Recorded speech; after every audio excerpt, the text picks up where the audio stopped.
Hello. Welcome to Muriel's Murders. I'm Muriel, and I love true crime. I'm Nick, and I am not a fan. Thank you for joining us. Each week, I force Nick to listen to me tell him a story of a true crime. This week, we talk about mutton chops, mortgage companies, and a completely outrageous amount of swearing. Nick, how do you feel about the content of this one? Well, the mutton chops are very, very exciting, and the swearing sounds like something I'm sort of used to. Mortgage companies, going to be honest, I've never been in one. I hope to someday, but it's a complete mystery, so I'm nervous as always, but you're throwing me some pretty tasty tidbits. Yeah, it seems like you're very open-minded today, which is really great. Yes. I love it. This is a pretty wild story. Okay, so good. I'm excited to hear what you think of it. And I you're can't my wait. sweet and sensitive voice, so I hope it's not too scary. And remember, this is a true story involving murder, violence, drugs, adult themes, etc. So if any listeners out there are like Nick and you don't want to hear about those kinds of things, please consider listening to a different podcast. And we're probably going to swear, and according to Muriel, there's a lot of curse words There's in a there. lot in this so one. I'm consider sorry. yourself warned.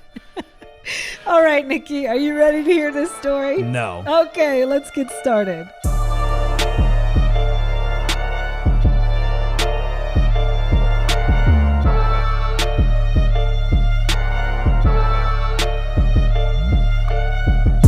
So I'm going to set the stage for you like a ghost story. Oh, God. All right. Just kidding. But I am going to set the stage. Yeah. Okay, so here we go. It's 9 a.m., February 8th, 1977.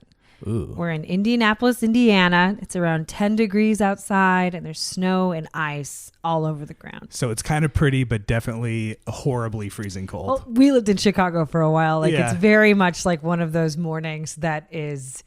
Makes you want to die. Yeah, it's very hard to get out of your warm bed. Yes. Okay, so we're in the lobby of Meridian Mortgage. Dick Hall, an executive who works for Meridian Mortgage, he walks into the lobby of the building, and he's there to meet his father's client, Tony Kiritsis. All right. So Tony Kiritsis is 45 years old. He's a short, stocky man dressed in a seafoam green button-down shirt with these huge 70s lapels, right? Okay. And he's balding. He has these big Wolverine-style mutton chops shaved into the side of his face, like almost going all the way to his lips. Like, I he's love massive, this guy. Oh, my right? God. Wait, what's his name? Kiristis? Yeah, Tony Kiritsis. What kind of name is that? He's Greek. Kiritsis. Oh, my God. Okay. And he's like hairy, masculine, not very tall, but very butch and like strong. Okay. Yep. I know the type. And this morning, Tony's arm was actually injured and in a sling. And he's clutching a packet of papers.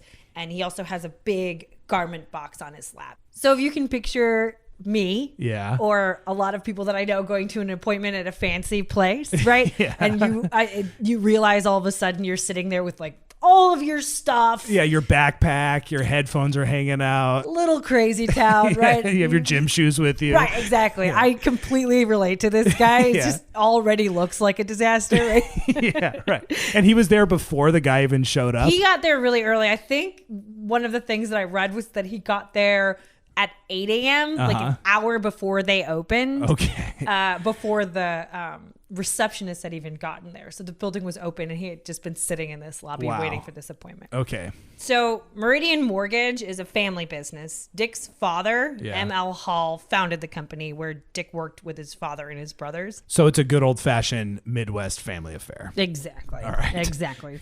And M.L. Hall normally handled Tony Kiritsis' account. But he was vacationing in Florida at the time, so Dick was in to kind of cover the meeting. Okay. Tony Kiritsis was a familiar face around Meridian Mortgage. He had taken out a loan to buy a piece of land for development and fallen behind on payments. And this morning, Tony had an appointment to talk about developing plans for the property. He is one of those guys that tends to come in person often rather than call. Oh, no. So he's a little bit of the like that guy. Okay. Right? Our big burly dude who's always around and got a bee in his bonnet and has some things to talk about. Right? Yeah. And he shows up and he's kind of a hot mess. And you have to sort of deal with him and be like, okay, Tony, no, we're still just waiting on the plans to be okayed by the city. We'll see you next month. And he's, there early with a garment box already and his arm, and he's gotten into something already. He's already just got a lot going on. So this guy Dick's like, fuck, all right, Tony's already here. I think on some level that's true. Okay. Yeah, sure. So Dick leads Tony into his office, and he takes the packet of papers, the plans from Tony, spreads them across his big desk. And while they're negotiating this, Tony steps behind Dick and he tells him to turn around.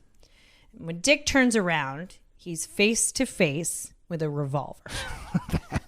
That escalated quick. Really quick. Okay. All right. Now I get it. He was there early. He's like, I really got to look at these papers. Also, this is a gun directly in your face. Directly in your face. So Tony commands Dick to drop to his knees. Then Tony takes off the arm sling and takes a sawed-off shotgun out of the garment box and wires it to the back of Dick's head. What was the point of the arm sling? Just to seem like he wasn't going to hurt someone? So I think that is it. It's just a red herring. There might have been something in it. And actually, there was a sleeve on the barrel of the gun to kind of keep people from being able to access the bolt action on the side. So he might have used the arm sling for that, actually, which would be genius. But I know there was like a tube of material over the barrel of the gun that. Okay. Yeah. So makes sense. Yeah. No, I have no idea, but let's keep going. I'm with it. Okay. So he was maybe hiding something in the arm sling. The arm sling, I think, was used, but it was also a red herring. You know, right. He's got a lot of plans. This guy. Okay. A lot of plans. Okay. So Tony then attaches a dead man's line from the trigger of the shotgun to his own neck. So if Tony is killed or even jostled, the shotgun would go off and basically take Dick Hall's head off. Right. He's connecting his neck to the trigger of the shotgun. Right. So the way this whole thing looks like is Dick Hall is in the front and he's got a wire around his neck that's attached to the barrel of the shotgun, which is placed right in the back of his head. That sounds so horrifying. Right? And then Tony is holding the gun, right? And the dead man's line is attaching the trigger to Tony's neck. So they're all they're in a noose together. Right. So now they're like wired together. They're wired together. And he can, I'm guessing, kind of control Dick, right? Because if he moves the gun forward, then he's basically taking control of this guy's head.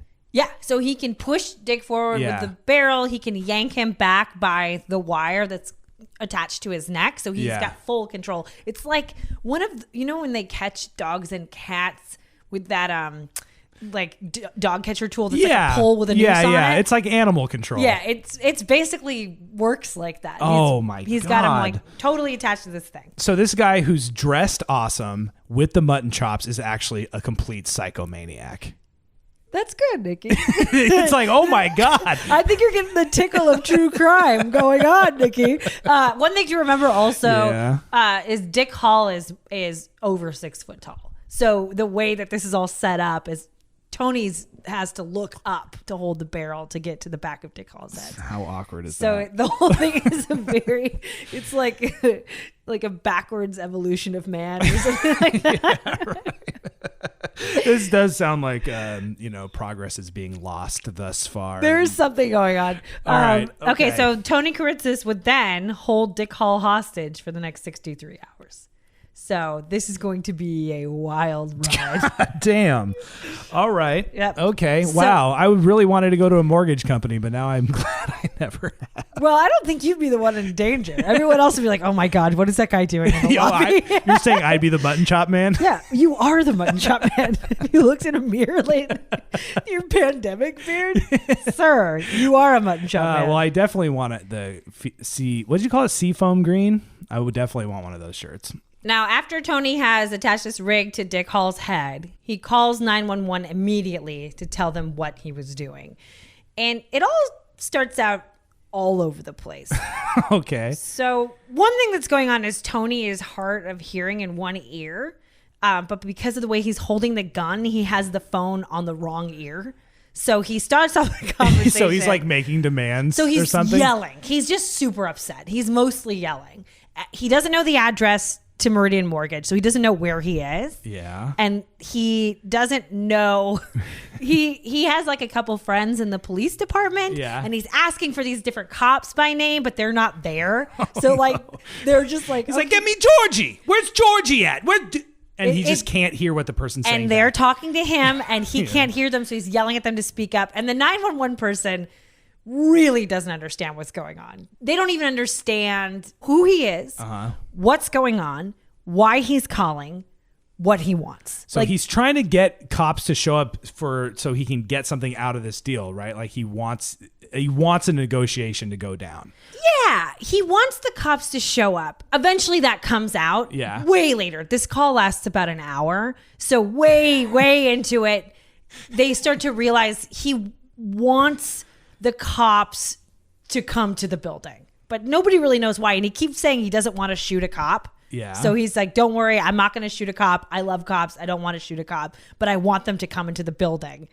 And he's trying to describe the rig he has wired to Dick Hall's head. Yeah. But the 911 operator doesn't have a frame of reference for this. Like, what? It's really wild, right? So you're like a medieval torture machine? Yeah, he really doesn't know. Okay. And he also this whole time sounds like this classic 1970s bigwig. All right. And I have some transcript for you. Yeah. So I feel like we should just read it because it's outrageous. All right. This is the part where this is a lot of swearing. Okay. So this is going to be the main one, and it's bad swears. Okay. Just full. And are you going to do a Tony Kiritsis impression? I'm going to try. Okay. Great. So it goes, I'll tell you, I'm a mean motherfucker and I'm mad.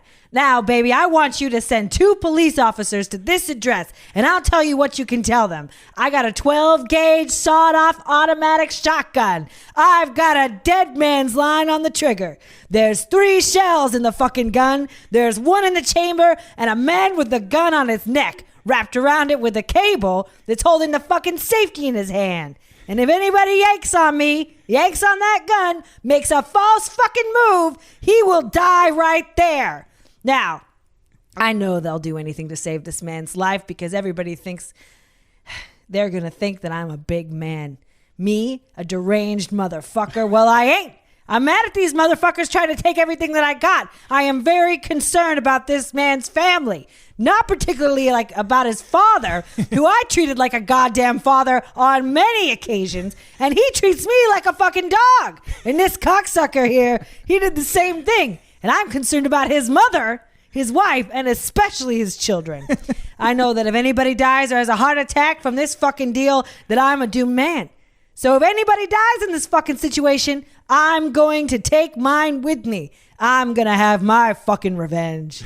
911 operator's just like, what is going on? They're like, okay, well, you've been ranting for 45 minutes. You're now completely surrounded by the police. Well, he wants them. I mean, that's the language he's using. Yeah. It's just tangents, like glued together tangents. I think it's amazing. Yeah, and we'll okay. get a little more from him. Right, so great. they were in the office for an hour and a half, and Yeah. he's ranting and raving and on the phone with police and trying to request cops.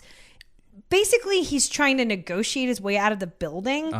And it takes the 911 operator a hilarious amount of time to figure out where Kiritsis is and any kind of basic information because he's just too upset to give him the full address. Yeah.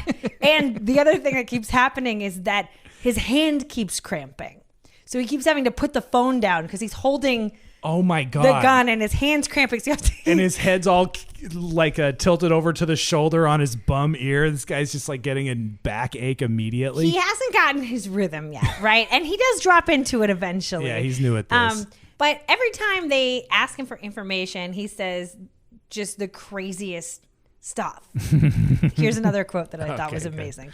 Good. You know, it sounds egotistical, but I can't help it. I'm just telling it the way it is. I told these guys I know this man and his father for 4 fucking years. I've told stories and I get all excited, see? Because I was frustrated because I knew what was going to have to happen. And I cry a bit and I drank about 10 glasses of water the day I was up there. And I perspired, fucking perspiration running off of my fucking armpits. And I told them what I'd do. I'll never forget when they blew up that apartment up north, that Jewish fellow, I come up here. I had an appointment with his dad. Dick was sitting here, I think, that day. His dad said, I wonder what happened up there. And I made up a big lie because it's the way I felt. I said, I heard that guy set somebody up, fucked him out of a bunch of money. And then they threatened to kill him. Yeah, I'll tell you, pal, this is bad shit. How old are you, Mr. Miller? The dispatcher goes, I'm sorry? And Kiritsis goes, how old are you? I'm 37. Sounds like a nice guy. Now, this story, like what he's saying here about the guy who got blown up in the apartment, I took this out of context, right? Meaning I just pulled that. There was nothing about this. This is not connected to any sort of stream of thought. Yeah. This isn't a response to something the operator said or even a reference to something that Tony had said previously. Yeah, right. He's just mad. So he's just going off. And so when they say, what's your address? Yeah. Then that's what he says back. Right. So the negotiation of like, where are you and what do you need? Yeah, he's like, I'm with the Halls and I hate them. And then he's not even saying that. He's saying, I'm here with this cocksucker. And like, I mean, it's even hard to understand that the person has the gun on is even someone he's mad at. You know what I mean? Yeah. Okay. All right. And at the end of the 911 call, the dispatcher knows two things. One, Tony wants a police officer to come into the office to physically see the shotgun rig. I guess to prove that it's real. Yeah, I'm not playing around. Send one of your boys so they can see that I'm no joke. Because they just want to look at it. Yeah. That's all he wants them for. So that's why. And then two, that he wants to use the elevator to leave the building. And if he can't, he's going to be pissed, but he'll use the stairs. That's all I can figure out. Okay, so he's not without reason. He hasn't lost all sense of compromise. But I mean, after an hour, those are his two demands. Like pretty much, it's pretty, it only needed a couple words, you know? Yeah, right. That should have been a 45-second call. All right. Okay. Okay, an hour in. Yep. Okay. So at this point, the police are there. They've surrounded the building, and Tony has decided to take his show on the road. So they get out of the building. Tony and Dick emerge from the Meridian Mortgage building, and it's broad daylight, downtown Indianapolis, and it's freezing outside. Yeah. Neither man is wearing a coat, and they're basically surrounded by passerbys, people like eating lunch and like looking at them through this window, like eating breakfast. And these police officers who really don't know what's going on. Like there's a lot of hesitancy happening. They're wearing these big, huge like parka coats with fur hats because it's freezing outside. Sure. Yeah, right. Yeah. He gets out and immediately, for some unknown reason, probably I'm guessing he was freaked out, he can't find his car, or he doesn't walk to his car. So his car is there. They find it later, but he just doesn't get there. Yeah. So he starts walking and he's screaming and he wants a car and he wants somebody to give him a car. No one's giving him a car. And then he kind of wanders around. He goes into a parking garage and wanders around looking for this car with Dick Hall wired to the shotgun. And cops following him, I assume. The cops are all slowly following him. They go into the basement. They still don't really even know why he's mad at this point. Right. Nobody knows what's going on. They're just kind of cautiously surrounding him. So I think he tries to steal a car from the garage. That doesn't work out. So he comes back up and he just starts walking. He's like, you know what? I'm just gonna start walking. And it's a slow motion chase. The whole time, Tony is screaming and he's jerking Hall around by the neck and he's screaming at the police. He's calling them like dumb son of a bitches. He's screaming at passersby. At one point, he screamed at this priest that was trying to talk to him. The priest is trying to calm him down. I think so. He's screaming. He's mad, very mad. And then Tony and Dick actually slip in the ice and they fall into the snow. And this is the thing. It was watching this video is really crazy because, you know, Dick slips and Tony sees that and immediately kneels down to stop the dead man's line. Yeah, because that would have blown his head off. Yeah. So he kneels down really quick. So it's a moment of like him being lucid. For a moment there, Tony, as he's crazy as he's lucid. being. You know what I mean? Because this is delicate. I mean, he's got a dead man's line stuck to this guy. But he also is like striking out, trying to find a car to steal. He has a lot on his mind. Right? Yeah. It's a stressful situation. He's stressed. He says he's not stressed, but I think he's pretty stressed. Oh, yeah, he's saying he's not stressed. Yeah, he's saying like I have nerves of steel. I'm a bad motherfucker. He's just very in this pocket of like I don't know, some sort of gangster. So he's loving the attention also. At this point he's upset. Okay. So he's genuinely upset. We will kind of shift into him loving attention, but at this point he's not feeling it. Is this what the movie Dog Day Afternoon is based on? I didn't hear that. I mean, it might be, but it's not like a widely acknowledged thing. Okay. Obviously, the circumstances are really different, but there's something you're explaining about the attitude of this guy that reminds me so much of Al Pacino in Dog Day Afternoon. I think what you'll find is that it's tapped into the American psyche.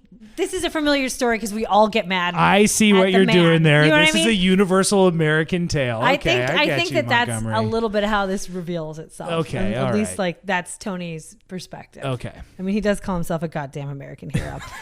He does. Of course he does. So the crowd sort of slowly walks 5 blocks down Western Avenue, and the police are following him, and nothing's really coming of this. It's just odd, and it's really cold outside. Yeah. So the police following Tony, they can see over his shoulder, and they realize that one of the police officers, in their haste to get to the crime scene and I guess join the slow motion foot chase, had parked their police car running across the road with the keys in the ignition and the door open. Oh, so Tony has a car to steal. Yeah. And it's a cop car. And it's a cop car. And the cops can see it. Yeah. You know, they're just like, oh no, but they can't go fast because they don't want to spook Tony.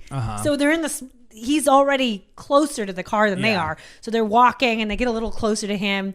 And Tony demands that one of the cops give him his handcuffs. And as he's kind of pulling the handcuffs away from the cop, there's this huge bang.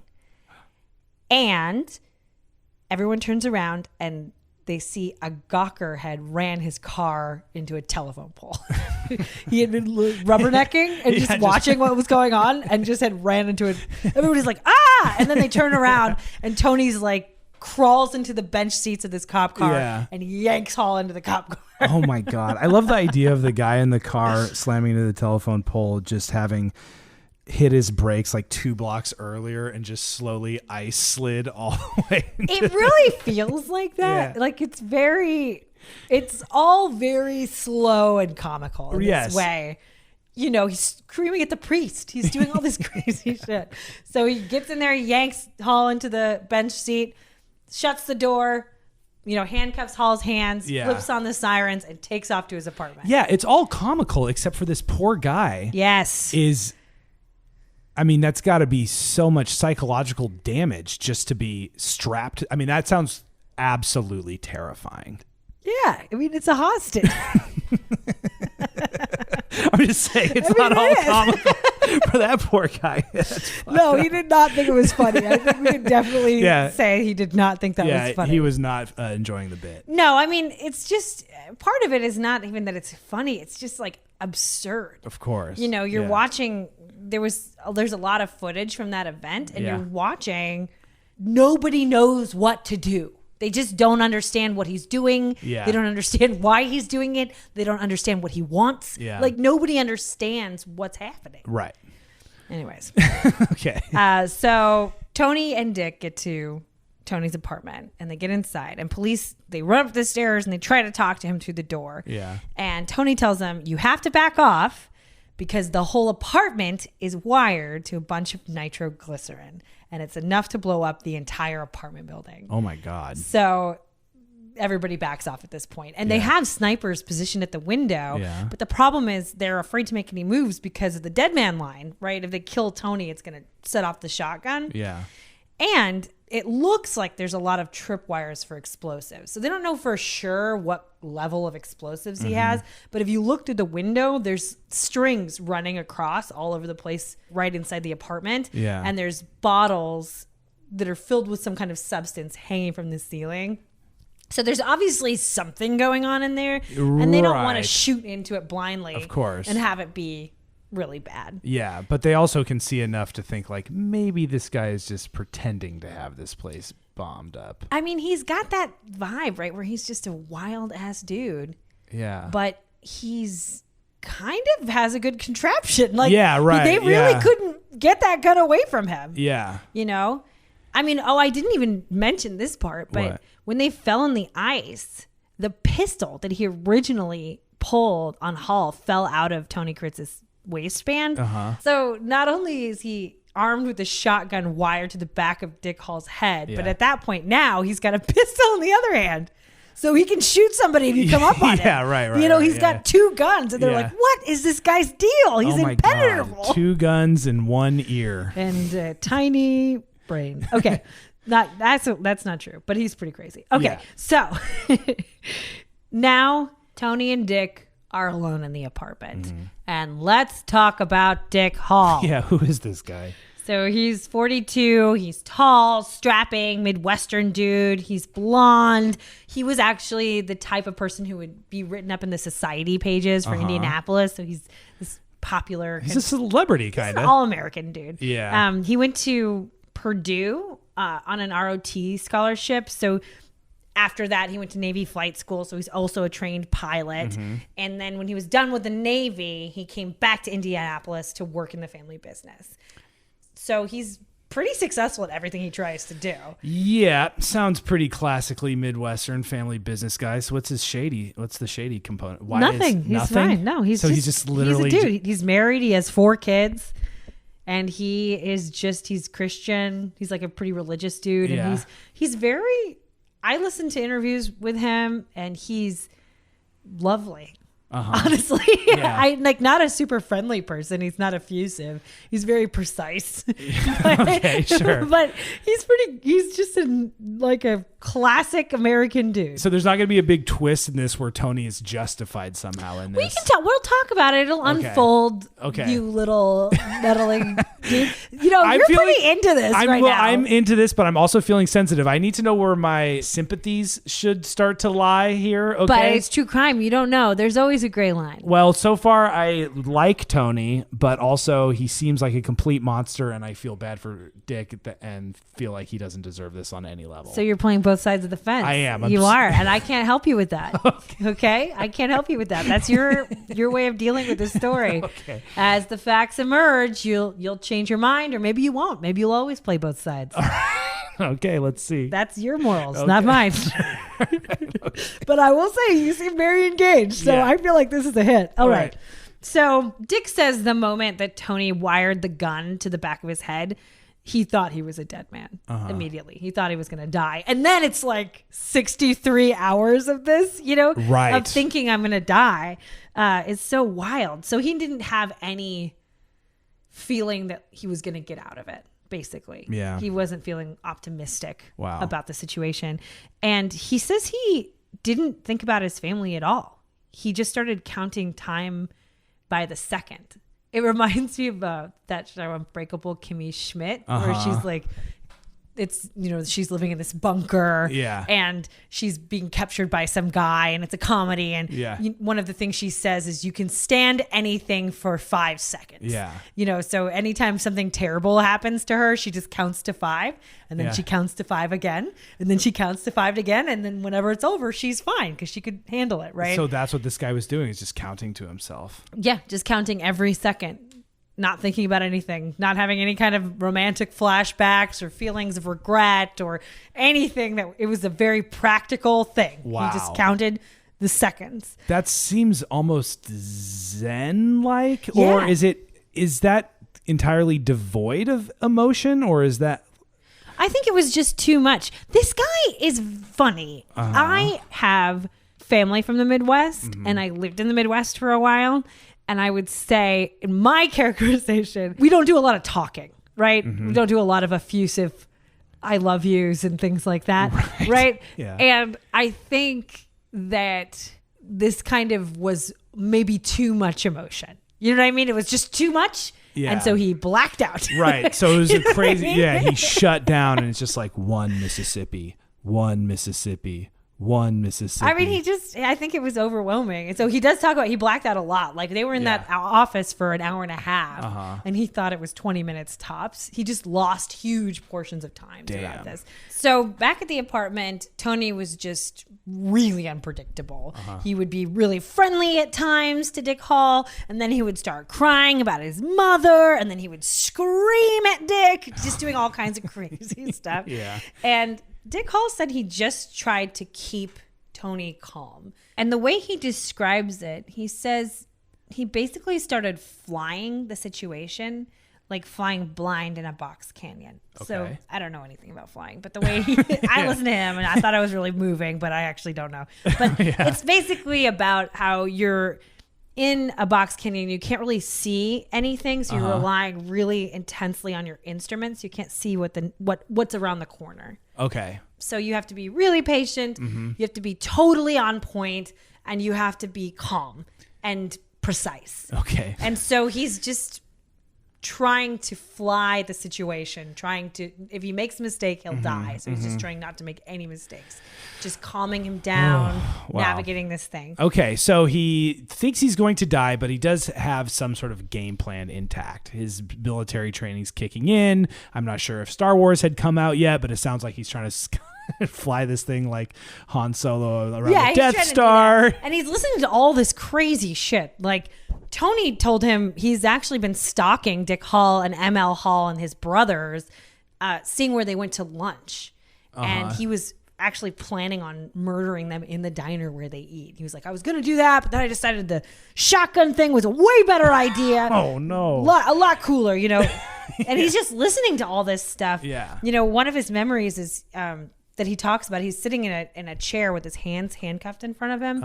And Tony would just leave. So Dick didn't have the rig on him the entire time he was in the apartment. He would take the rig off and chain him to things or handcuff him, do different things. So he would go into the kitchen or whatever. But Tony actually had left a handgun on the table next to Dick Hall. And Hall kept thinking he could grab the gun and shoot him, but he was afraid he wouldn't be able to maneuver it. And also he didn't know if the gun was loaded. While they're dealing with this and living in this apartment together for 3 days, this is when Dick sort of gets a clear idea of why Tony is so pissed. So now we get to answer this question. Okay. So Tony had a loan for $130,000 through Meridian Mortgage to buy a piece of land. And Tony feels like he has been treated unfairly by Meridian Mortgage. Okay. So according to Tony, he bought these 17 acres of land and he cleared it himself of trees. It was just a completely undeveloped plot of land. Yeah. And he was trying to get a shopping center to develop it, and he would lease it to the shopping center. So he doesn't want to sell the land. Yeah. He wants it to be a cash cow. He wants someone else to develop it, and then he wants to lease the land so he can continually get money from it. Does he have any experience in this? Like, who is this guy, Tony? What's his job? What did he do for... He sold cars for a while, and then his family actually owned a...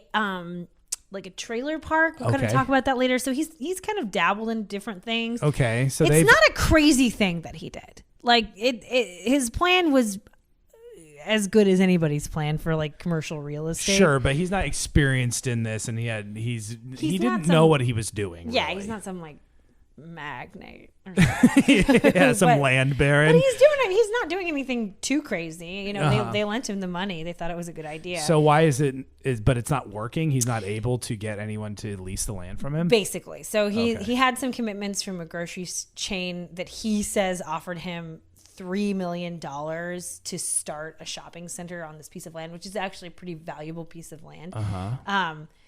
And what he says is, he had this piece of land. He knows he paid less for it than it's worth, right? He knows he got a good deal, and this land is worth something. Yeah. And he would get people to come and look at it, and then the deals just kept falling through. So Tony believed that Meridian Mortgage was scuttling the deals, was like luring prospective developers to other properties, so he couldn't make a deal.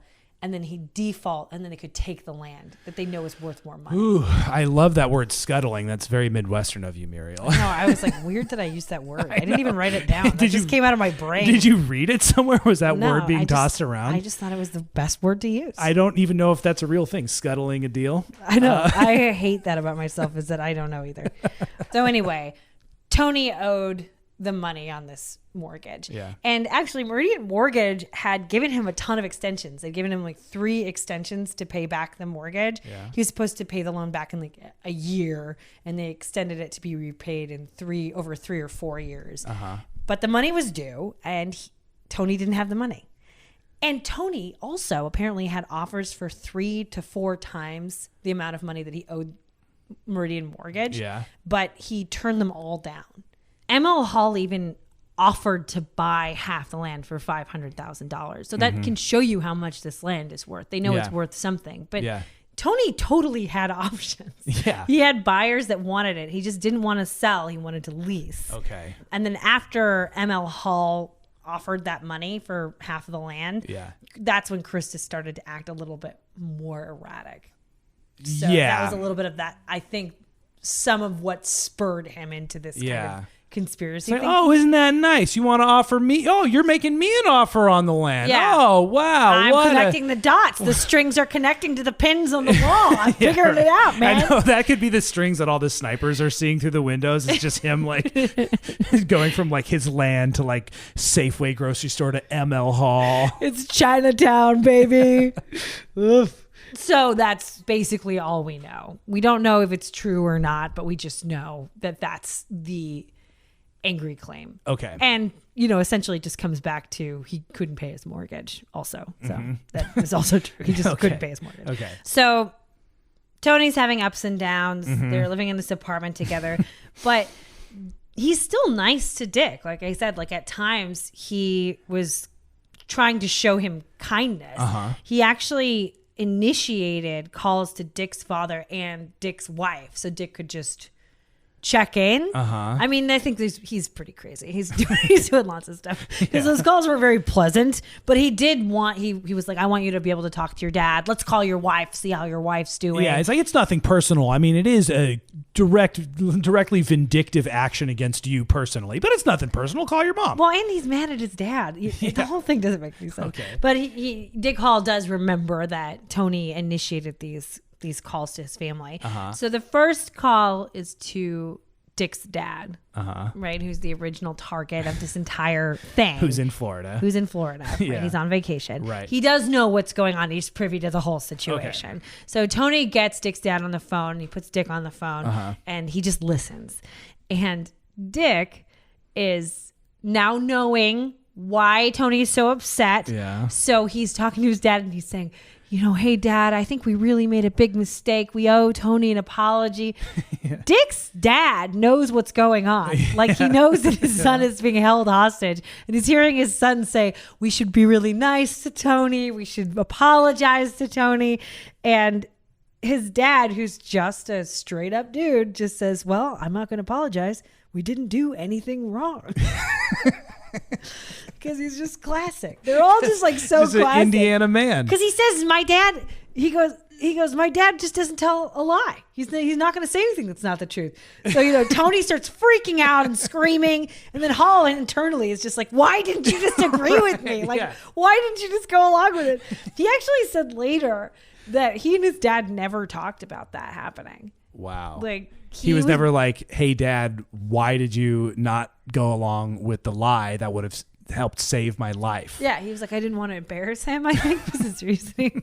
It's just really weird. So they just never talked. They never talked about it. They just never talked about it. Oh, my God. And then Tony calls Dick Hall's wife, and they get on the phone, and he's doing the same thing. He's listening, right? And Dick is saying, oh, honey, Tony is just a great guy. He's just a really good-hearted guy. He's doing the same thing. And then Tony freaks out. And he grabs the phone and he yells on the phone that he's a black-hearted guy. He's not a good guy. Like, hangs up the phone. Yeah, you can't really let no rumors fly around that he's soft. It's just like all over the place. Yeah, right. Yeah. So, I mean, Dick is trying to make this work and people are not cooperating. But at the end of the first day, Yeah. Tony finally has some demands, some good. articulated demands. Good. Okay. Yeah, he's got his wish list together. Yeah, you're waiting for it. No arrest, no psychiatric treatment, appropriate damages being paid, which people are like, what? Okay. And he wants a public apology from Meridian Mortgage. So those are his demands. Now that is insane. Everyone knows that the demand is like, I want to get on a plane and get away. No one says my demand is I should not be arrested. Well, Tony's perspective throughout this whole thing is that it's not wrong to hold someone hostage if you have a good reason. Right. That's his logic. So for him, he's like, listen, I have a great reason for this, and I don't want that much out of it, guys. I just want them to apologize. I want restitution for God knows what. And you shouldn't arrest me. I don't want to be arrested. And I don't want to see a psychiatrist. Yeah, because he's like, I don't have a mental problem. I'm just mad. I'm not crazy, so don't make me see a shrink. Yeah, he's like, you're not going to degrade my anger and my rage and my point of view by saying I have a psychiatric problem. Don't diminish my experience. Yeah, witness me. I think that is kind of it. Oh my right? God. Yeah, or he's just some old school masculine guy who's like, I ain't seeing no shrink. I mean, I think that's probably part of it. I mean, who knows? He's like, everyone's always trying to get me to see a psychiatrist. Why Once is and that? for all, I need a promise from the mayor that no one's going to ask me to talk to someone about my mother. I'll do it voluntarily while I'm crying to a stranger. All right. So the sun rises on day 2 in the apartment. Great. Dick Hall is still alive. Okay. Tony is fired up. No rest for the weary. He is ready to go. Has not dipped in energy at all. No. So as day 2 is unfolding, Tony starts making one of several calls to WIBC 1070 AM radio to speak to newsman Fred Heckman. All right. And they call him the Walter Cronkite of Indianapolis. Of course they do. Because he's a classic ass dude. Yeah. So obviously he's really popular and Tony knows who he is as a radio personality and he has a strong affinity towards him. Yeah, he loves him. And also he's calling in to talk to Fred Heckman and they're broadcasting a lot of that live on the air and he's dropping those cocksuckers, doing all that bad language. So this is when the whole attention thing really starts to kick in, where he really starts to thrive in this. Right, and people love him. Love Tony because he's fun. Yeah. So people are already really into it. And Heckman actually acted as a hostage negotiator. So he was played a huge role in this whole case. He would calm Tony down, and Dick Hall later said that Heckman may have actually saved his life, and that it seemed like Tony spoke to Fred Heckman as if he were a father figure. You know, and it's interesting too, because he's like said the same thing to the 911 operator about how he was saying Dick Hall's dad was like his dad. This guy really needs some... He wants a daddy. He needs a dad. He needs a lot of dads. Yeah, he's like looking for a daddy. So Dick Hall is like, what is going on over here? Yeah. So during this day, Tony spends a lot of time on the air with Heckman. He's ranting about Meridian Mortgage and all kinds of things. He talks about how he works so hard that he's never had a girlfriend. He's never gone steady is what he calls it. This guy's like, I don't want a psychiatrist. I just want to treat this Walter Cronkite of Indianapolis like my psychiatrist. Exactly. That's exactly what he wants. He wants to talk about how Meridian Mortgage ruined his life and he's never had a girlfriend. Yeah. At one point, one of the quotes that he had was, Fred, what are we going to do about all those fucks? Just commiserating together. Yeah, he just feels like they're completely on the same page. And during the second day, police get some lawyers together to examine Tony's legal complaints and to diffuse the situation. So things are kind of looking up, right? Okay. Like things are looking up. Yeah, he's got Tony's Heckman got on the lawyers. phone, and lawyers are seeing if any of his claims are correct. Yeah, so it's kind of looking good. And Fred takes a break and he goes home to get some rest. And another guy takes over. And Tony hears on the radio that he's been listening to that there's a bomb squad that's planning on taking him out. So he hears this other reporter that's not Fred Heckman talking about this thing that's going on. He freaks out, right? He flips. The new guy's like, as Heckman was talking to Tony Kiritsis, the local bomb squad has completely surrounded the building and will be taking him out any second now. It's literally like that. It's just like, and Fred Heckman was like, you know he's listening, right? That's insane. Don't do that. That's so stupid. So he freaks out, and they have to like bring, Fred back to the apartment complex, and he's just taking center stage as the hostage negotiator. Damn. This guy, Fred Heckman. Yeah. Now, as day 2 is wrapping up, there's also another development happening. There's an FBI agent named Patrick Mullaney who did a psychological profile of Tony.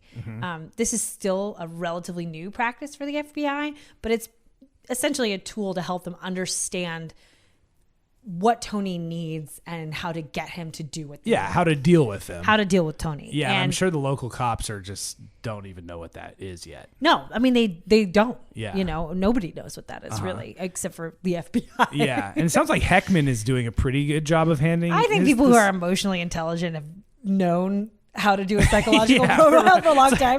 Yeah, but you got these like analytical dudes who are like, this is crazy. Yeah, right. But Heckman's doing a good job. But basically Patrick Maloney comes out and he says, everyone just needs to make Tony feel like he's in charge. Mm-hmm. That's what he wants. Yeah. You have to stop. Like, don't make him feel bad. Don't make him feel like this is slipping out of his grasp. You just need to tell him he's right and he's going to get everything he wants. Yeah. And that he's in charge and he's an awesome dude and we're really proud of him. I mean, he's basically telling everyone to be his daddy. Yeah, right. They're like, we got you, bro. I got you. Yeah, I'm going to give you 100 daddies. I'll give you 1,000 daddies. Yeah. I mean, that's what it was. And it flipped the whole script of how they were dealing with him. So on the top of day 3, Tony's dark after the whole bomb squad thing. He's grumpy. And he's not really talking. And they get Heckman to come out again to the scene. And the FBI coaches Heckman to just keep making upbeat comments. Mm-hmm. Just flip everything. But this is going to be over soon. And you're doing a great job. And we know you're a good guy. And just use this instead of scolding him or, making him feel like it's not working or commiserating with him. Yeah, sure. Like pumping him up, basically. Yeah. And it totally works. Tony starts talking to people again. And Heckman really turned that situation around. Yeah. Then the county prosecutor's office wrote and released a letter of immunity for Tony. So they said they grant him immunity from prosecution for anything having to do with the kidnapping, which is a huge thing for Tony. Yeah, right. He's getting what he wants, or at least the big main thing, which is don't be mad at me for doing this. Yeah, just don't be mad at me. Yeah, I mean, clearly it's a fake letter also. I mean, they're saying it's real. Of course they're saying it's real, but it's not going to work. But there's all these press conferences too. Like they're releasing it and they're telling because Tony's watching the news and he's listening to the radio. So they're going on television being like, this is what we're doing. Here's a letter of immunity for Tony. Meanwhile, Dick's father in Florida is like, why are they doing that? They should not be doing that. We didn't do anything wrong to him. They're like, we're just tricking him. Shut up. They also said they were going to get him a promissory note for $5 million from Meridian Mortgage to apologize for how much they mistreated him. So he's getting a $5 million check and an apology. Yeah, and he's starting to feel pretty good about this situation. It's all working. It's all coming up, Tony. There's a funny little anecdote that Dick Hall talks about at this moment when they're getting all this information about like the prosecution deal. He had this Stockholm syndrome moment where they're sitting in this apartment and Tony gets this phone call and they say, "Hey, man." The county prosecutor's office, they gave you a letter of immunity. And Tony's really pumped and he hangs up the phone. And Dick goes, "Tony, listen, dude, they gave you state immunity, not federal immunity." He's like, "What about federal, dude?" And then Tony's like, "Oh, you're right. They're trying to trick me." And it like blew up the deal. They had to like call the lawyers. Oh, that's his. He's his father's son. He was. He was like, "You got to make sure they're not going to trick you. Make sure you're immune for federal charges too." With this gun wired to the back of his head. Just the most Indiana man of all time. It's really funny. So near the end of the day of day 3, police and the FBI then decide that they can get Tony out of the apartment by creating a stage in the lobby of the apartment building. Mm-hmm. So they packed it with police and media, live camera crews, reporters, and Tony's friends and people he knew from the community, one of his brothers, and Heckman, he came out. Like, they all came into this little room, like this lobby in the apartment building. And then there is the press conference. Okay. So the only recording, like the real master recording of this press conference, is kind of cobbled together with all of these different feeds because they were live feeds. But Tony's got a shotgun wired around Dick Hall's neck, pointing at the back of his head, and they don't know if he's going to shoot him. So he does a press conference with Dick Hall still strapped to the shotgun. Yeah, he marches Dick Hall down. So this is the press conference. Okay. It's Dick Hall and Tony Kiritsis center stage with the shotgun wired to the back of Dick Hall's neck.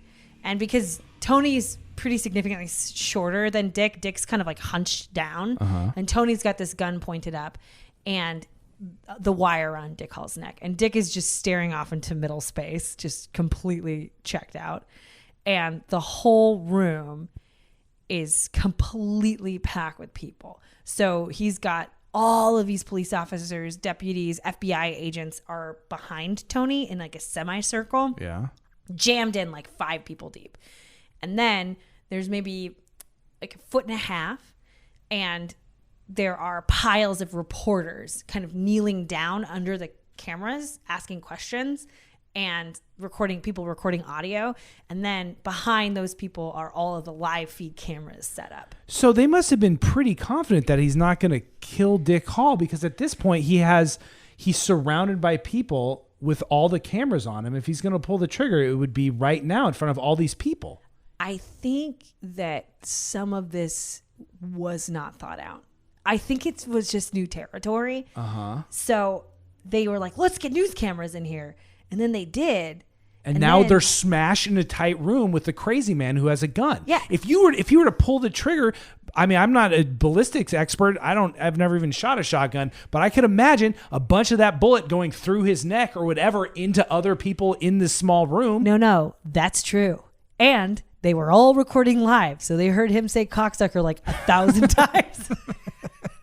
I feel like that's lower on the priority list than the fact that they're now all smashed together, innocent people. They did it, and then so what is funny about the footage is that it keeps cutting out and changing from camera to camera, because like station managers were calling in and being like, get this off the air. Right. Cut the feed. But then other people were still covering it. And everyone home's like, go to channel 2. Yeah. They're like, now back to 4. It was like that the whole time. It was just not a great idea. Yeah, it literally sounds like a terrible idea. It's a pretty bad idea. Yeah. But I think that they just thought, okay, he wants cameras, we'll give him cameras. And then once they got there was a lot of issues with that plan, right? The FBI is like, we don't need to just give him everything. We didn't mean this. We didn't need live camera feeds. And like all of his friends are there? A bunch of people from like the community.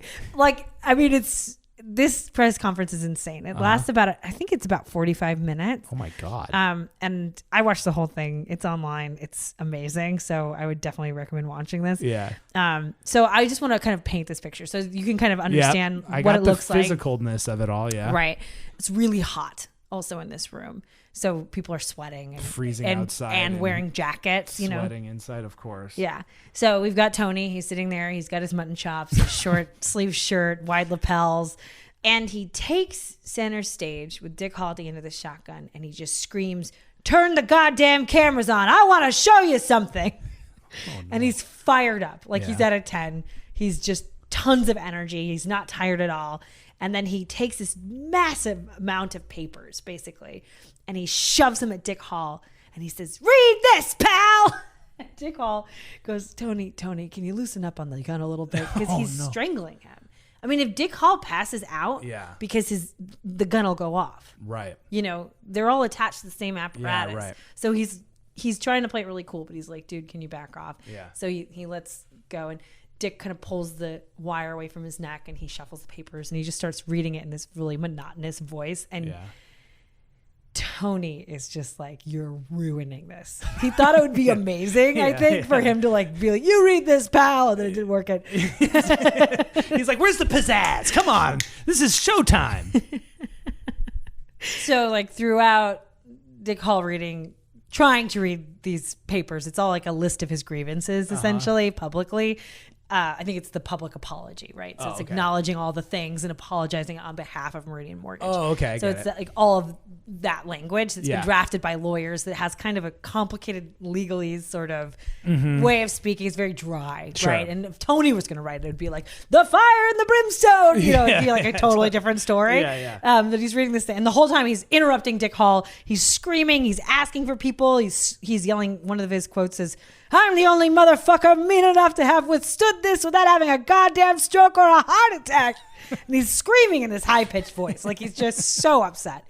And he's very proud of himself for surviving the situation that he put himself in. Right. And he's wild-eyed and he's jabbing Dick in the back of the head with the gun, like to kind of just show him who's boss. And Dick just looks like he knows he's going to die the whole time on the video footage. Yeah, he's not even really, he looks really annoyed, honestly, at this point. I'm sure he's really tired. He's like, please kill me. It's just really, kill me. It's almost like he just keeps looking back at Tony and just being like super annoyed. And when he does that, Tony looks at him and jams in the back of the head with the gun and he flips around. You know, it's very dramatic. So he's listening to Hall sort of dryly read this dry language of a thing, right?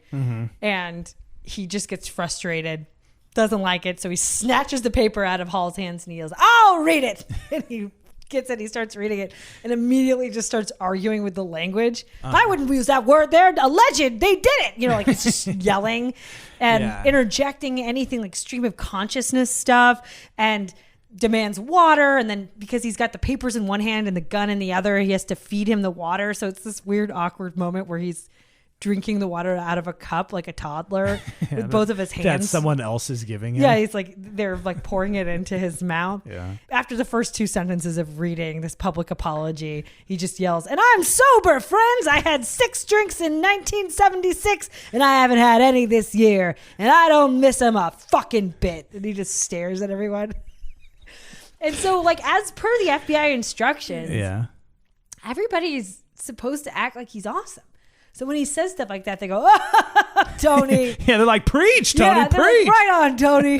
Right on, right on. "Oh, I'm sure you never had a drop to drink, Tony." They're just saying this stuff to him. Yeah, right. They're just trying to play it cool, and everyone is super nice to him and thinks he's like awesome. That's all like how they're acting. Yeah. So basically, the whole thing sort of turns into a situation where Dick Hall is being ignored.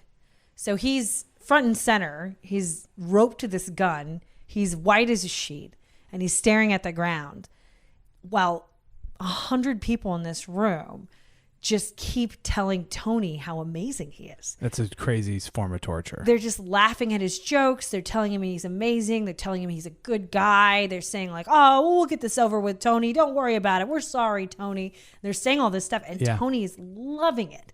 And Dick Hall doesn't know about the FBI's profiling.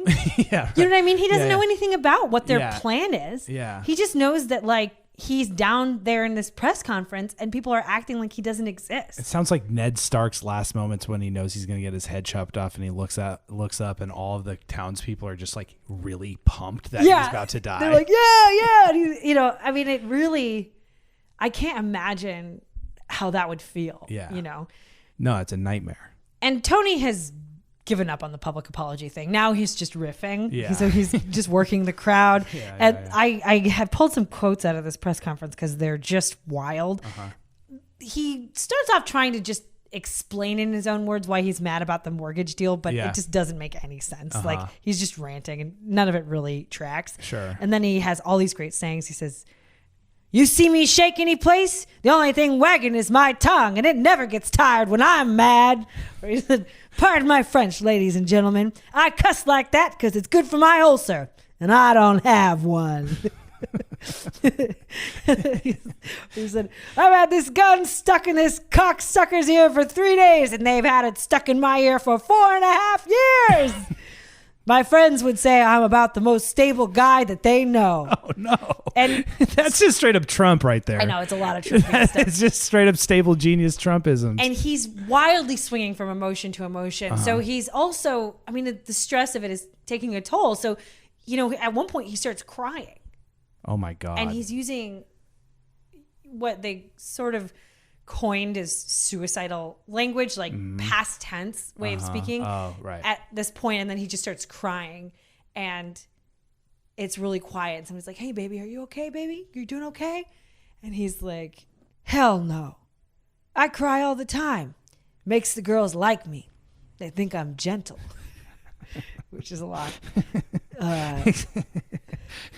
Except for Dick Hall's wife, because when I was on the phone with her, I screamed at her that I was a black-hearted monster. Yeah, nobody really, you're just doing your thing, man. And then like the famous one he said was, I may be a flag waver, but I wave it a hell of a lot better than John Wayne. I'll tell you that. And then he did scream that he's a goddamn American hero a bunch. So that's like what they're all dealing with. He's got this great way with words. Yes. So it becomes apparent that Tony doesn't really know how to end this thing. Yeah. I think what was happening is they were waiting on his lawyers to finish securing the $5 million promissory note. But the press conference degenerates into just an open conversation at this point. Like he's obviously having a mental breakdown and everyone's just standing around, just 100 hot, sweaty people crowded around Tony, all kind of joking and laughing, and he's introducing all of his friends in the crowd, and they're just kind of nothing's happening. It's no longer I'm reading my grievances or this apology is happening or I'm going to explain myself. Yeah, right. It's just him just hanging out. Yeah, and nobody knows exactly what to do. It reminds me a little bit of the slow motion foot chase, where they just know something's going down, but nobody knows what direction it's going. They're all just sitting around. But what Tony and most people in the room didn't know was that while they were all clustered around Tony having this press conference, the actual plan was for Police Chief Gallagher from the Indianapolis Police Department to pull a handkerchief out of his pocket to signal to a nearby deputy to initiate their plan. Okay. And the plan was the police chief would pull the handkerchief out of his pocket and the deputy would try to jam Tony's gun. And then the police chief was going to shoot Tony in the back of the head. In front of all these people in this little tight room. In front of the live cameras and everything. That was their plan that they were going to do. What do you mean jam the gun? So you remember when we were talking a little earlier about whether or not there was like a sleeve on the gun? Yeah. So I don't know that much about how guns work, but there was a way for the deputy to like yank the sleeve down and try and jam the bolt action, some part of the rifle, so it would be able to fire. Okay. And in his interview, the deputy was actually really nervous about it. He didn't think he was going to be capable of jamming the gun. Yeah, it sounds insanely impossible. The whole thing was really nuts. And Gallagher, the police chief, said he almost pulled the handkerchief 3 different times. I love that it was a handkerchief. Like that's the signal? Yeah, right. It's like there could have been any signals. He's like, the handkerchief is the move. Yeah, and in the footage, Gallagher is standing right behind Tony, and the whole time he's like, "No, Tony, yeah, you're right. Tony, you're the best." Right. Like they're just saying that, and the deputy's sitting there, and Tony's complimenting Gallagher and talking about how good he is and how these deputies are amazing. They've done this amazing job. He's like pumping up all the people who worked on this case to the public as if they were helping him. Right. And meanwhile, they're just like, as soon as we can, we're going to shoot him in the head. Right. Like the whole... And hope to God none of the bullet doesn't ricochet and hit anyone else. I mean, it's pretty wild. Yeah. It's just really wild. And the other kind of interesting piece of information is that the police chief and the deputy didn't know about the $5 million promissory note. They didn't know why the press conference was taking so long. So most people didn't understand why this was taking forever, and now we're just standing around and talking to each other. It's like zero coordination on any front. I think it was just a Wild West sort of situation. They said that later in the interview. They were saying, we didn't know why it wouldn't end. So we were just like, are we supposed to shoot him now? Are we supposed to shoot him now? And then it ended. It seems like it's taking a long time to come up with what is clearly a fake, meaningless promissory note. They're just really taking their sweet time, like forging some document that clearly wouldn't hold up in court. I don't know. Seems like you could have scribbled it on the back of like a bubblegum wrapper and Tony would have bought it. Yeah, maybe. I don't know. So finally, after all this time, Tony thanks everyone. He apologizes for his bad language and his potty mouth. And then he takes off to wait in a different room. So they're going to go to a different room. And they've negotiated the release of Dick Hall. So while they were in the press conference room, the bomb squad disarmed Tony's apartment, which actually ended up not being full of nitroglycerin. Surprise, surprise. He had some like accelerant hanging in bottles from the ceiling and then some candles on the floor. So if somebody had opened the door forcefully, it would have released these gasoline onto these candles. So it would have done something. Yeah, it would have burnt his couch or something. Yeah, I think it would have done something. Yeah. But it wasn't like... Definitely not going to blow up the entire complex like he promised. Exactly. Okay, great. So they disarm the apartment and then they evacuate all the press. As soon as Tony and Dick Hall are moved to a different room, they evacuate the press. So the press is hanging out outside. At this point, it's dark. And I think for safety reasons, they don't want the press to have any light equipment on. So it's all super dark, but there are tons of people outside. Outside, it's super loud. And all of a sudden, a shot rings out from inside the building. And chaos erupts. Everybody is running around, screaming, trying to figure out what happened, asking questions, asking police officers, and they turn on all the lights and they have this press conference with the prosecutor from Marion County who like runs out of the building. Yeah. This guy is pretty hilarious. Okay. He's over it. He's over it. He's like, this has been the worst 3 days of my life. They swarm him and he's sitting there answering their questions. But they're only concerned about Tony. So it's really interesting. The prosecutor is saying Hall is alive. Hall is okay. The gunshot did not murder Hall. Right. But they are just talking over him and they're saying, where's Tony? Where did he go? Is Tony okay? And he says, I don't know and I don't give a shit. And he's on live camera too, right? They all don't care anymore. They're over it. Right.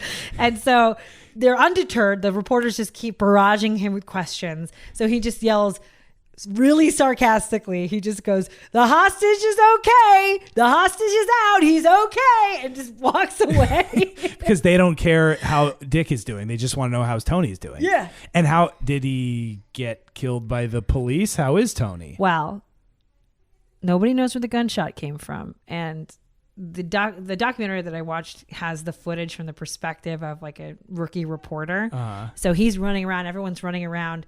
And the rookie reporter talks to someone off camera. He looks the camera dead in the eyes. And he says, we have some new information.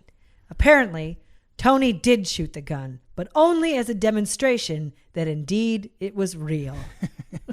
He's like, I know you guys found out my bombs are fake, so I needed to prove to you that this gun actually could have killed him. Yeah, it's pretty wild. There's no video from the room where it happened, but there is audio. So essentially they're in this other room, right? Tony and Dick Hall are in this other room while they're trying to get him detached from this mechanism. And you just hear like this negotiation, like, oh, move your arm over here. Da, da, da. You know, like they're just negotiating it.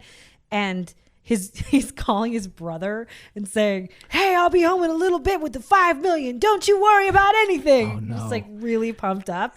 And then you hear audio of them taking the wired gun off Hall. And then Tony basically says something like, no, wait a minute. I want to do something. And everyone just starts screaming, no, Tony, no. And then that's when the shotgun goes off. And he just like shot into the ceiling. Yeah. They were pissed. and then instead of getting $5 million, please God, tell me he was immediately arrested. He was immediately arrested. Okay. The immunity thing's fake. The promissory note thing is fake. And you know what? What? He was shot. Could not believe that it turned out like that. Oh my God.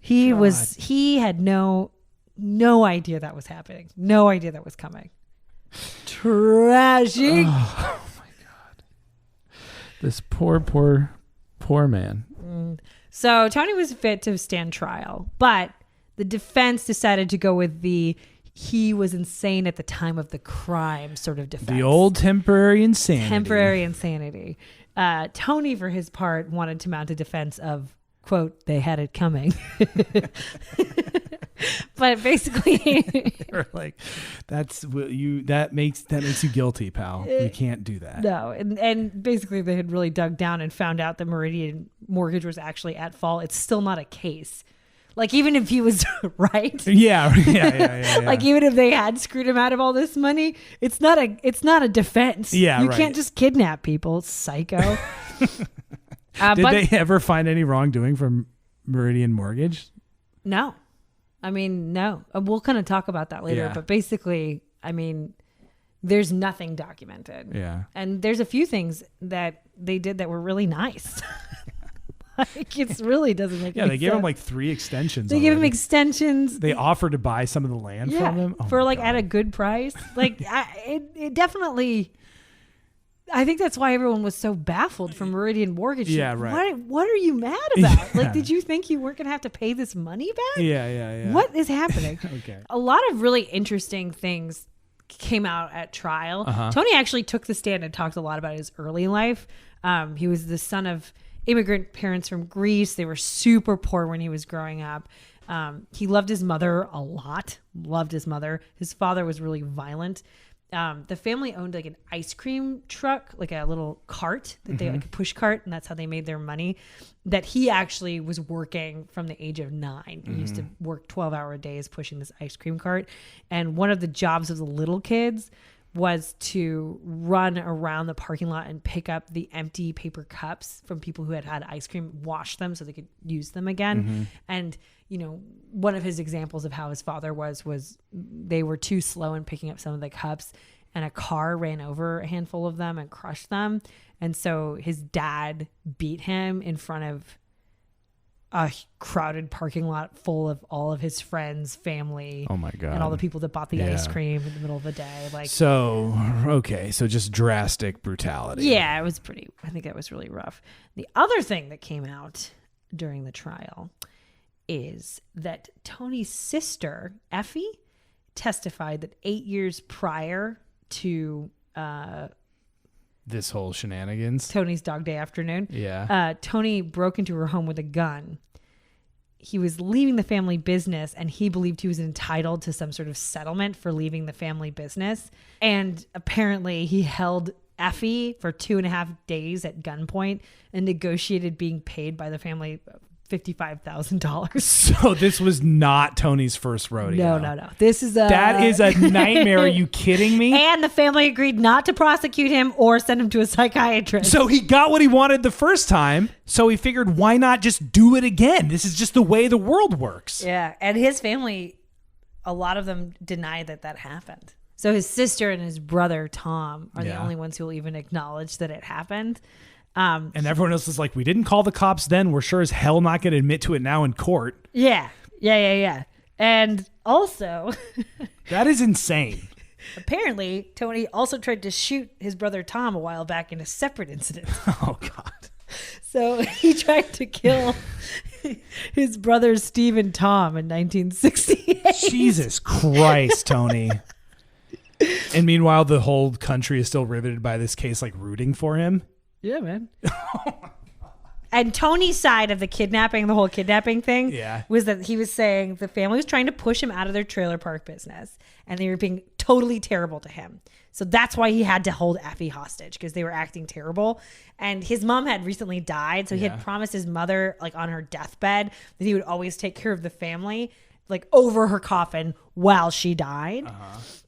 So the day that he decided that he was over the family and like super mad, he broke that oath by smearing a cross from his own blood on the wall. And then that's when his family kicked him out of the trailer park. They were like, get out of here. You're acting so weird.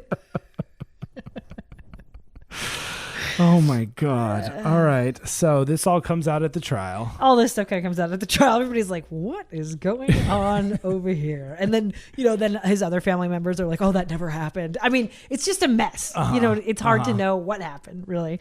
So the time comes for Tony to take the stand and describe what Meridian Mortgage actually did to him. And he basically just went off on a bunch of tangents and really didn't do a good job of showing it to be anything other than a case of somebody who couldn't pay their mortgage payments. I mean, they had given, this is what they say. They had given Tony an extension of time repeatedly, and they finally had stopped. So Tony thought that meant obviously they were trying to cheat him, but there's no evidence to back any of that up. Right. Now, at the end of the trial, the jury had a super hard time deliberating because at the time of the trial, Indiana law and some other states required the prosecution to disprove a defendant's claim of insanity. So instead of the defense having to prove insanity, the prosecution had to disprove insanity. Yeah. And that's really hard to do. That is so hard. So you could be like, so they don't even, that is crazy. So they don't even have to prove that he was insane. They just say, oh, he was insane. Now your job to say that we're wrong. Yeah. When you think about it, any intense crime is kind of crazy. Right. So how do you separate crazy behavior from mentally ill? To be able to say like, yeah, we're going to acknowledge that what he did was really crazy. Yeah. Super insane. But the guy who did it wasn't. So what did they come up with? Well, they came up with a verdict of not guilty by reason of insanity. Even though he had just done the same thing to his sister. Yeah. Like just a couple years ago. But that doesn't mean they basically, their hands were tied because they say that the prosecution didn't prove beyond a reasonable doubt that Tony wasn't insane at the time of the crime. And this is one of the cases. The other case was the trial of John Hinckley Jr.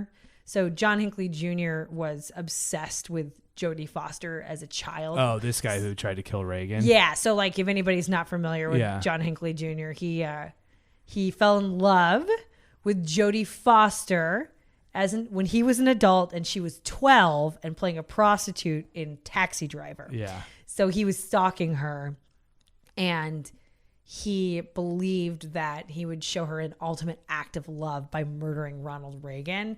And he shot Ronald Reagan and he almost died, and he shot like a few other people, and he ended up getting not guilty for reason of insanity. Although I think he was kind of insane.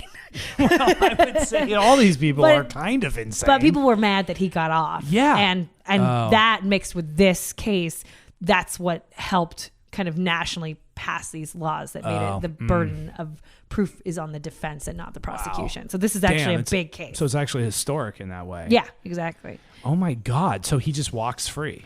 No, not exactly. Okay. He had to go to his sentencing, and the court ordered more tests to help decide like the course of treatment and what they should do. And Tony refused to see any more psychiatrists. So then they held him in contempt of court for 10 years. The man hates psychiatrists. He did it for 10 years. 10 he just years. kept saying no. Yeah. So he spent 10 years behind bars. Yeah. He was in like psychiatric facilities for 10 years. So he was released from a mental institution in 1988. He lived till 2005, and he died of natural causes at 72. Oh my God. So this guy could have spent 1 hour with a shrink and been done with it or whatever. It would have been less than what he got by refusing to go see a psychiatrist. That is such a crazy old school, like masculine thing to choose. I mean, the will is strong in this one, you know. The mutton chops just cannot be stopped. I do want to go back to Hall for a little bit. Dick Hall, right? The actual victim of this? Yeah, right. Yeah. So when we go backtrack a little bit to the press conference, the crazy press conference. Yeah. So Dick Hall didn't even know what was going on. Right. He didn't know the release was coming. He didn't know that there was negotiations to get him released. Yeah. And he said he was mostly blacked out for like the majority of that press conference. Yeah. He doesn't remember really anything, but this is what he's been told is that when they cut the dead man's line with scissors, he took off like a shot and just ran away. Like he just ran Wow. two rooms over. He doesn't remember. He doesn't remember it at all. No. The first thing he remembers is he was lying on a gurney, and then the Mulaney, the FBI agent who had come up with this psychological profile game plan, came up and introduced himself, and they talked for a little bit, and then he went to the hospital, and then he said the next memory he has is he was sitting in his breakfast nook at home, and then he just had something to eat and went to bed. And he went back to the office, and he said nobody really said anything about the kidnapping. You mean like his coworkers? Yeah, like nobody talked to him about it. And remember, he didn't talk to his dad about like being held hostage or talking to him on the phone. He says one thing he actually really regrets is that he also never spoke with his kids about it, like at all. He just kept it to himself. He just didn't talk about it. Wow. He didn't talk about the incident publicly for 40 years. The only therapy he had counseling with his minister for 6 months. And a lot of that seemed really philosophical or theological. Like the stuff that was really bothering him were these larger questions, like, was Tony insane? You know, so he didn't get to sit down with somebody and like process his trauma. How do you feel, Mr. Hall? Right. Yeah. Like he didn't get to do anything like that, but he did. You know, he is really zen. He said he processed it for 6 months, and then he realized that the question about whether or not Tony was insane isn't up to him to answer.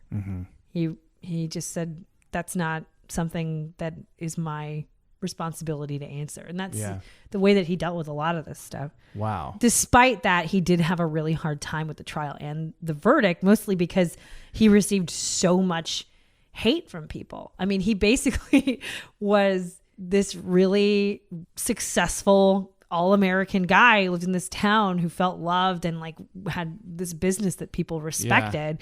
And essentially, Tony was just an excellent spokesperson for the little guy who's been wronged by the big guy. So whatever, the way that he could speak on the radio and in front of cameras and all that kind of stuff, you know, really garnered a ton of national support. He had fans, he had money donated to his like legal funds, and Dick Hall was painted as the bad guy. That is crazy. Yeah. I mean, it's just the story of a man who just spews his thoughts and feelings and what's going on in the world, and this guy's a cocksucker and that's my brother, and it's just like, and then he just grabbed some straight-arrowed tall Midwestern man by the neck and said, guess what?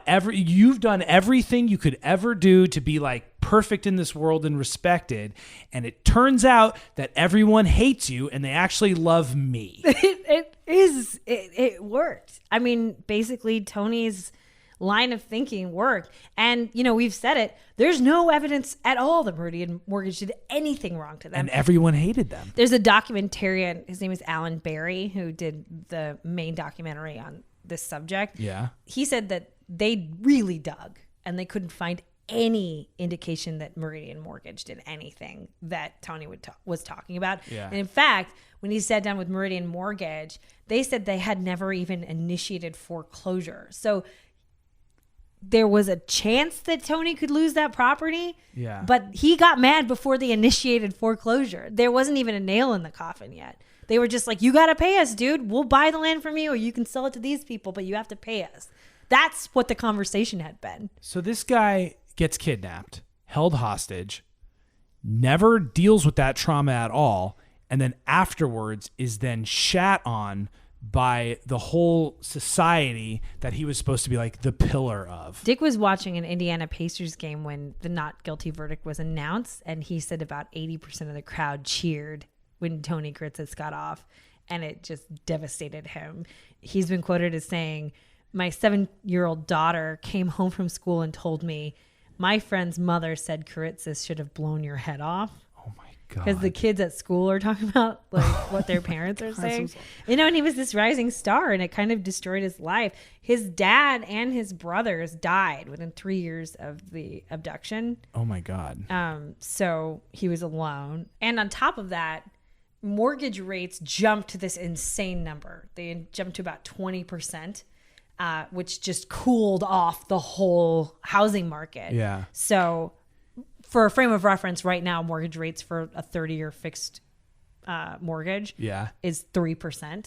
And it went up to 20? It went up to 20 kind of around the time that Dick Hall was losing everything. And so, of course, it's 20%. People just stopped borrowing. That shrunk the business for Meridian Mortgage. Yeah. So it's just like this era of darkness upon this man's life. Yeah. He developed an alcohol problem, and he and his wife got divorced. His brothers and dad died. He lost his business. It's like a fate worse than death. And he says there are still a lot of people in Indianapolis today who still think they screwed Tony over. At this point, he's in his 80s. Wow. And he still runs into people who believe that he's a bad dude and he really screwed Tony Kiritsis And they over. won't do business with him. Yeah. For his business, the reputation is so important. And if they think, oh, they're going to try to screw me on my mortgage, people are just not, they have to trust you. And he says that he thinks that's a big reason why Meridian Mortgage tanked. He lived in Indianapolis for the rest of his life, just like Tony did. And he wasn't even alerted when Tony was released and moved back. No one thought to tell him? No. That probably happens all the time. And he says he didn't care. He's just like, well, I don't care. It's fine. He's going to do him. I'm going to do me. Our business is over. Yeah, he's like, if I ever run into him again, I hope he kills me next time, I guess. I don't know, man. I think he just doesn't care. Yeah. Which for me, I'm like, I would just move. Come on, get me out of here. Right. I wouldn't stay there. Yeah, totally. He says he's still recognized today, which is distressful for him. He does not like that. Yeah. He released a memoir in 2017 called Kiritsis and Me, Enduring 63 Hours at Gunpoint. And he says he wrote it because one of his sons said, quote, "Dad, I don't want my kids to think of you as a wimp or that you can't tell the story." What? That's why he wrote the book. That was his inspiration. What's really funny about that is that I think he thinks that's a really cute anecdote. He says it a bunch. Like he said it in different articles and like press releases because he's like thinks it's a sort of thing. Oh my God. But I think it's just totally a horrible That's thing horrible to say to your father about this thing that you're a wimp. It's a wimp, and like God forbid you can't tell the story. My children won't respect you. But he totally thinks that's dear Lord. I just don't think he's Muriel, not that. This is why I don't like true crime stories. Wow, you were so into it this whole time. But now I'm like devastated. I feel like I just got hit by a ton of bricks. That is so drastic. I think that's true crime, baby. It's Chinatown, baby. Oh my God. I mean, I was devastated at the end of Chinatown. You know, some stories are crazy, man. Yeah. But I think I feel like this one in particular really got your goat.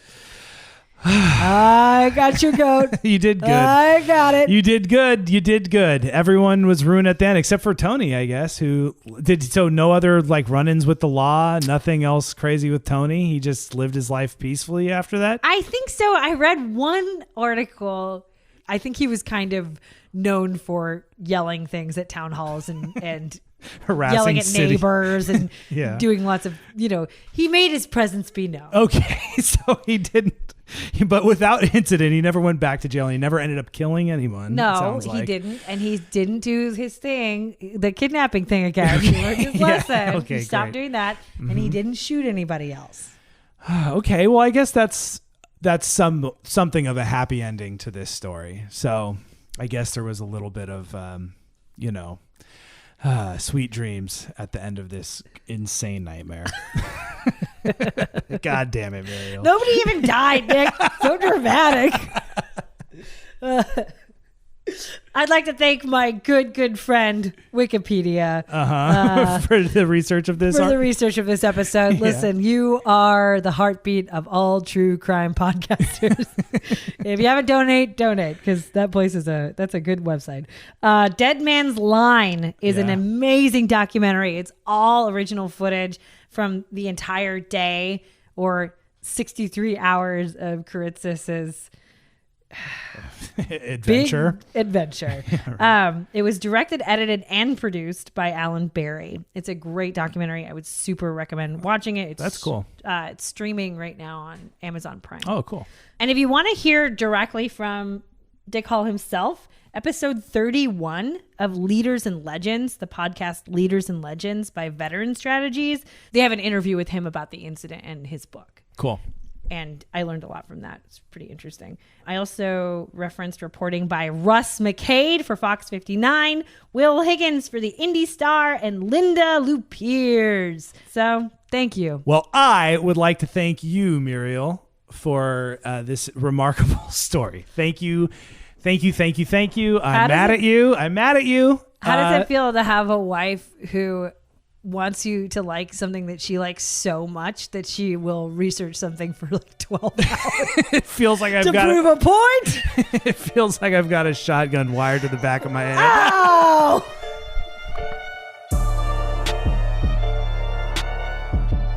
We made it through together, everyone. Thank you so much for listening to Muriel's Murders. Muriel, as always, did all of the research, and I did all of the editing and post-production. That's right, man. We did it all. To help support the podcast and to unlock exclusive episodes, you can sign up for our Patreon. It's at www.patreon.com/Muriel'sMurders. If you're confused about how to do this, just email us and we will walk you through the steps because we love you and we got the time. All right. Yes, that's right. Signing up for Patreon is the number one way you can support the podcast. You can also check us out on social media.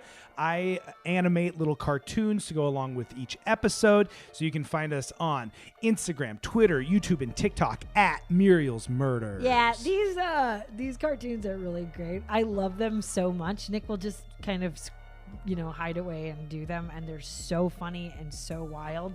And let's face it, nobody wants to look at our faces on our stupid Instagram. So this is like a good reason to follow us. Yeah. It's very much, it's not like, oh, those guys are cute. It's like, whoa, damn, Nick. Our DMs are open, and we want to hear from you. Plus, you can email us at murielsmurders@gmail.com. Please rate and review Muriel's Murders on Apple Podcasts, because you know why? Robots run the world. It really does help us grow, you guys. Just do it. Yeah, give us 5 little stars, and all the robots will be like, we should tell other people about Muriel's Murders. Yep. Music is by Mario Casalini. Find him on Instagram at Casalini Beats. He posts tons of videos of different music he's making. It's a very fun Instagram follow. It sure is. And thank you so much to our grand producers, Ryan and Ryan at Campfire Media. And if you want more of me and Muriel, please check out our non-murder podcast. It's called Hell in Your 30s. It's, we've been doing that shit for like 3 years. So if you can really dig into some back catalog over there. Yeah. Okay, great. Hell in Your 30s comes out every Monday, wherever you get your podcasts. Bye.